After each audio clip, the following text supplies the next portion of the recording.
Halo guys, balik lagi di channel gue Henry GV. Gimana nih belajarnya untuk kalian yang udah masuk di grup atau di YouTube gue ya, tentang informasi candle yang kemarin gue bahas serta tentang sebuah market, pola market dan lain-lain.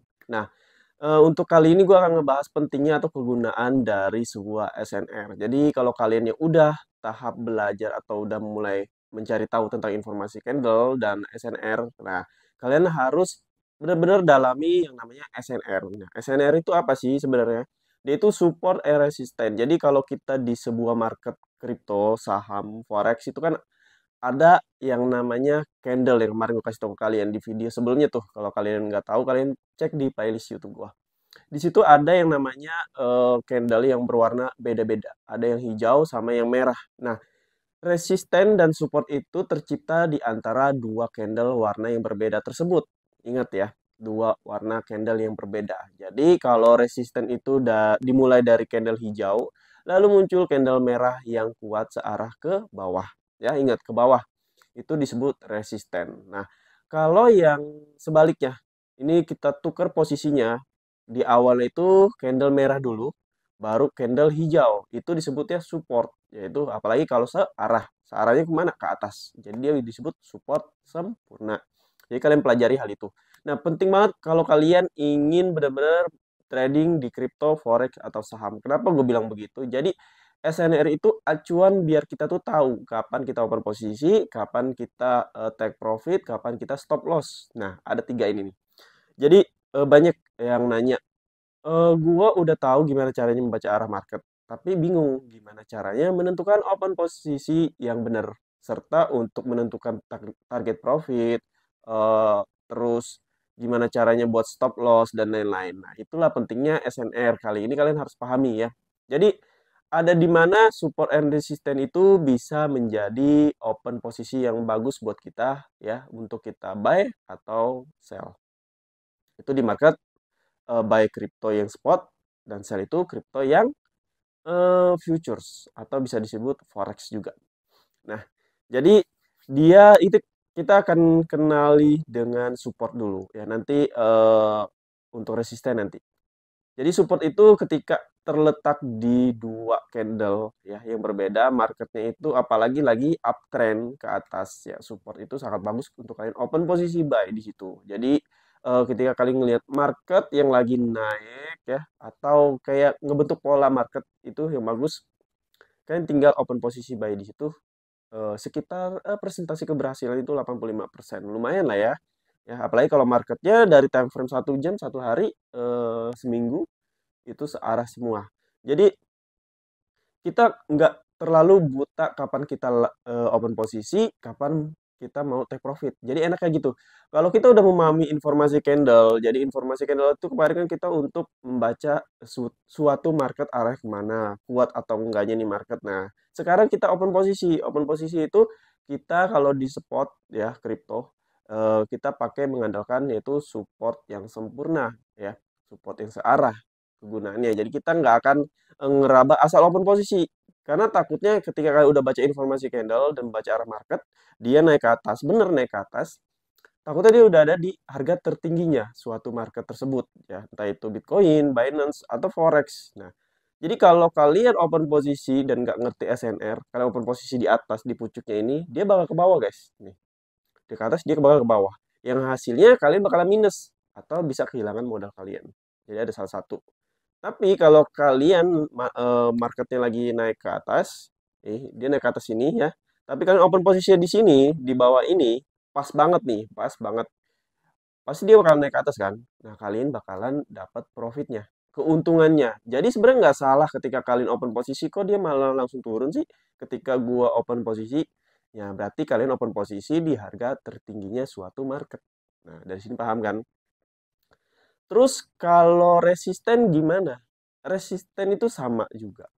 Jadi ketika kalian di forex atau di futures ya, ketika kalian mau ini untuk open posisi sell ya, resisten untuk kegunanya untuk open posisi sell. Jadi di harga tertinggi dia itu di harga tertingginya ya. Dan ternyata resistennya ini udah sejajar. Wah, bagus banget nih sejajar resisten yang sedang bergerak sama yang sebelumnya. Itu udah sejajar, itu bagus banget. Kita tinggal open posisi sell, resistennya sempurna ke bawah, kalian tinggal open posisi sell ke bawah, dia ke bawah. Nah, tapi ada suatu market sedang downtrend penurunan nih. Dia benar market kalian membaca arah marketnya benar, dia ke bawah. Ya, tapi pas di bawah banget di harga terendahnya kalian open posisi sell. Itu salah banget sih. Sebenarnya yang salah itu open posisinya itu kurang tepat, guys. Nah, dia ke bawah. Nah, seharusnya pas dia turun ke bawah, dia ke bawah nih. Ceritanya dia turunnya sampai sini dan dimulai dari sini. Harusnya kalian open posisi sell di atas sini bagus banget. Kalau nggak di tengah masih bagus. Tapi kalian open posisi sell di bawah sini. Ini nih yang bikin kalian nggak profit. Yang lain teman-teman kita udah profit karena open posisi sell bagus, tepat. Kita malah minus atau kehilangan modal kita. Paham dari situ? Itu kegunaan ketika kita open posisi ya. Itu ada plus minusnya juga. Jadi kalian pahami dulu di grup ya. Banyak yang gue share di situ materinya. Terus ada satu lagi take profit boleh ya kita bahas. Jadi take profit itu target keuntungan ketika kita setelah open posisi. Kalian mau profit berapa nih? Jadi kalian lihat kalau kalian open posisi buy berarti take profit kalian itu yang namanya kalau kalian open posisi buy berarti take profit kalian itu resisten. Kalian cari resisten terdekatnya, ingat ya. Kalian lihat kalau resisten terdekatnya itu sangat dekat, ya berarti biasanya tuh profitnya nggak terlalu besar. Tapi kalau resistennya jauh, ya jauh banget malah. Itu kalian bisa profit sangat besar malah, lebih besar. Jadi kalau kalian tanya keuntungan kalau ketika kita trading sama nggak sih? Kalau kita open posisi dengan modal yang sama, beda. Nggak semua profitnya tuh sama. Ya, karena tergantung resisten di sebelahnya, tergantung arah marketnya, dan tergantung dari eh, apa namanya?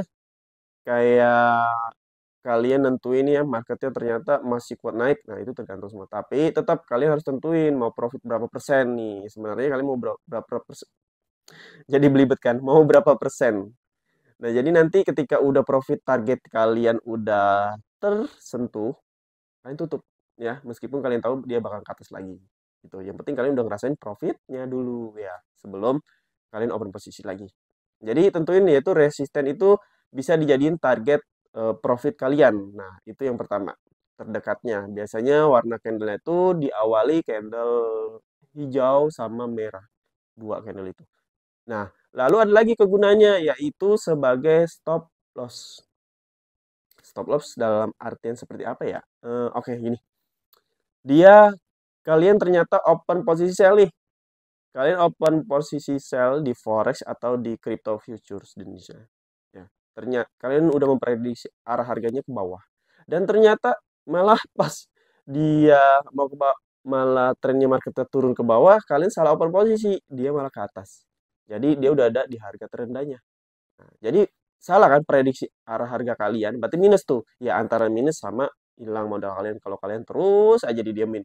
Nah, makanya harus tentuin stop loss-nya. Stop loss-nya apa? Yaitu biasanya ada resisten di sebelahnya yang tadi gue bilang itu sebagai acuan. Ketika resisten itu belum disentuh, kalian masih ada harapan untuk dia ke bawah lagi tuh market ya. Tapi kalau udah ditembus ini bahaya. Berarti bakalan terus berbalik arah naik ke atas ya. Tapi ingat jangan ditelan mentah-mentah ya. Harus kalian pelajari karena terkadang ada resisten yang dekat, ada yang resisten yang jauh. Itu tuh jangan sampai kalian ikutin terus. Lalu sebaliknya, kalau ketika kalian mau open posisi sell di futures atau di futures atau di forex sama sih ya. Di futures ketika kalian open posisi sell, take profitnya tuh di mana? Yaitu di eh, supportnya. Jadi dia di kalian ini nih, ini pucuk sell, open posisinya di sini kalian. Dia ke bawah nih ternyata. Nah, kalian lihat kalau kalian mau targeting profit, kalian lihat support sebelahnya. Nah, biasanya kalau dia menyentuh support itu market itu bakalan condong ke atas dulu. Kalau kalian dia mau ke bawah pasti langsung tembus. Tapi biasanya jarang banget. Dia bakal ke atas dulu sampai nemuin candle yang kuat ya, informasi candle kuat baru dia tembus ke bawah. Tapi itu nggak bisa dijadiin acuan. Makanya gue setiap menyentuh support, gue selalu tutup mau tercapai atau enggaknya ya profit kita. Tapi kalau sebelum dia menyentuh support, kalau bisa sebelum menyentuh support ya, kalian open posisi nih, ternyata dia benar ke bawah dan target profit kalian udah tercapai, tapi belum menyentuh support ya candle ya. tutup aja udah. Tutup, berarti itu udah lumayan kalian dapat profitnya. Karena dikit lagi bahaya kalau sampai menyentuh. Kadang dia nggak sampai menyentuh, berbalik arah lagi. Itu kalau kalian jadiin dia sebagai take profit kalian, kalau kalian open posisi di sell. Nah, terus untuk stop loss-nya gimana? Nah, stop loss-nya gini. Kita stop loss di support ya. Kita open posisi buy ya. Ternyata dia malah ke bawah. Ngerti ya? Nah, jadi kita buy nih, marketnya lagi naik ke atas, kita buy di sini. Ternyata marketnya ini lagi mau membalikan arah ke bawah. Dia ke bawah, kalian lihat support di sebelahnya. Kalau dia menyentuh support sebelahnya itu fix eh, menyentuh, maksudnya melewati support sebelumnya udah tembus nih, itu fix. Kalian tutup aja.